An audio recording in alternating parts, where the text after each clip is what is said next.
एक बहुत बड़ा धूप से झुलसा हुआ लैंडस्केप सोचिए, जहां धूप में रेत के टीले चमकते रहते हैं।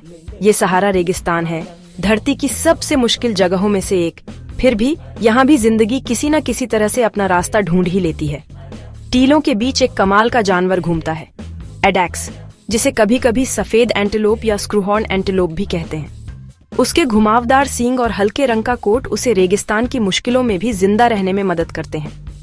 एडैक्स मुश्किलों का सामना करने की निशानी है, जो ऐसी जगह पर भी आराम से रह सकता है जहां बहुत कम जानवर रह पाते हैं। आज यह धरती के सबसे दुर्लभ जानवरों में से एक है, रेगिस्तान का एक सच्चा भूत। एडैक्स को देखना एक जिंदा लेजेंड को देखने जैसा है, जिसे हमें हमेशा के लिए गायब होने से पहले बचाना होगा। एडैक्स की सबसे आकर्षक खासियत उसके शानदार घुमावदार सींग हैं, जो नर और मादा दोनों में होते हैं और खूबसूरती से ऊपर और पीछे की ओर मुड़े होते हैं। ये खास सींग सिर्फ दिखाने के लिए नहीं है, नर इनका इस्तेमाल दबदबा बनाने के लिए नाटकीय लड़ाइयों में करते हैं। एडैक्स का कोट अनुकूलन का एक कमाल है, जो छिपने और तापमान कंट्रोल करने के लिए मौसम के हिसाब से रंग बदलता है। गर्मियों में इसका कोट चमकीला सफेद हो जाता है, जो सूरज की तेज किरणों को रिफ्लेक्ट करता है और रेगिस्तान की रेत में घुल मिल जाता है। जैसे ही सर्दियां आती हैं, कोट गहरा होकर ग्रे या भूरा हो जाता है, जिससे गर्मी मिलती है और इंसुलेशन भी मिलता है। यह मौसमी बदलाव एक शानदार सर्वाइवल स्ट्रेटेजी है, जो एडैक्स को उसके एक्सट्रीम एनवायरनमेंट के लिए एकदम सही बनाता है। उसकी हर खासियत सींगों से लेकर खुरों तक सहारा से बनी है, जो एडैक्स को एक सच्चा सर्वाइवर बनाती है। एडैक्स सहारा का एक सच्चा मास्टर है, जो रेगिस्तान के सबसे सूखे, सबसे दूर दराज के हिस्सों में भी फल फूल रहा है।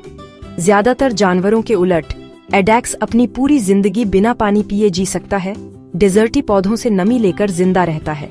तेज गर्मी से बचने के लिए यह ज्यादातर रात, सुबह और शाम को एक्टिव रहता है।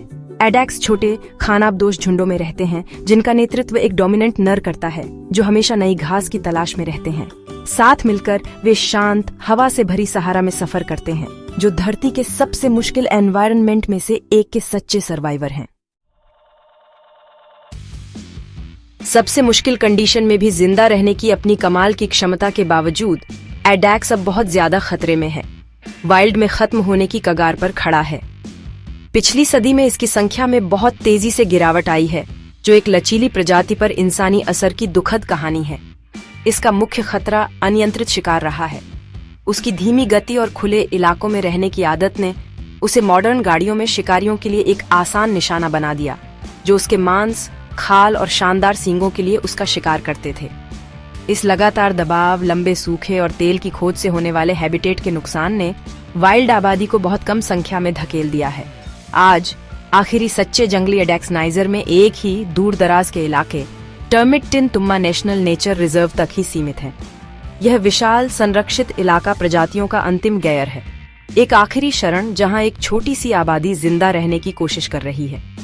ऐसा माना जाता है कि इस जंगली विस्तार में 100 से भी कम एडैक्स बचे हैं, जो एक नाजुक और अलग थलग समूह है। यहाँ उनका जिंदा रहना समय के खिलाफ एक दौड़ है, जो शिकार और दूसरे खतरों से उन्हें बचाने के लिए गहन संरक्षण प्रयासों की सफलता पर पूरी तरह निर्भर करता है। रेगिस्तान का भूत अब दुखद रूप से असल में लगभग एक भूत बन गया है। हालांकि इस शानदार एंटीलोप के लिए उम्मीद की एक किरण है। महत्वपूर्ण संरक्षण कार्यक्रम चल रहे हैं, जिसमें कई एडैक्स अब दुनिया भर के संरक्षित रिजर्व और चिड़ियाघरों में रह रहे हैं। ये कैप्टिव ब्रीडिंग प्रोग्राम बहुत सफल रहे हैं, जिससे एक स्वस्थ और आनुवंशिक रूप से विविध सेफ्टी नेट आबादी बनी है। इस ग्लोबल झुंड से जानवरों को सावधानी से उनके ऐतिहासिक रेंज के भीतर संरक्षित इलाकों में दोबारा लाया जा रहा है। चाड, मोरक्को और ट्यूनीशिया जैसे देशों ने बड़े बाढ़ वाले रिजर्व स्थापित किए हैं, जहां कैप्टिविटी में पैदा हुए एडैक्स एक बार फिर अपनी पैतृक भूमि की रेत में घूम सकते हैं, जो उनकी संख्या को फिर से बनाने की दिशा में एक महत्वपूर्ण कदम है। एडैक्स की कहानी ग्रह की जैव विविधता की रक्षा करने की हमारी जिम्मेदारी की एक शक्तिशाली याद दिलाती है। यह जानवर, जिसने धरती के सबसे एक्सट्रीम एनवायरनमेंट में से एक में महारत हासिल की है, प्रकृति से नहीं बल्कि इंसानी हरकतों से घुटनों पर आ गया है। उसका भविष्य पूरी तरह से उसकी सुरक्षा के लिए हमारी प्रतिबद्धता पर निर्भर करता है। संरक्षण परियोजनाओं का समर्थन करके, उनके बचे हुए आवासों की रक्षा करके और उन्हें सुरक्षित क्षेत्रों में दोबारा लाने के लिए काम करके हम स्क्रूहॉर्न एंटेलोप को ठीक होने का मौका दे सकते हैं। हमें यह सुनिश्चित करना होगा कि आने वाली पीढ़ियां इस शानदार सर्वाइवर को न केवल तस्वीरों में बल्कि विशाल सहारा रेगिस्तान के एक जीवित सांस लेने वाले हिस्से के रूप में देख सकें।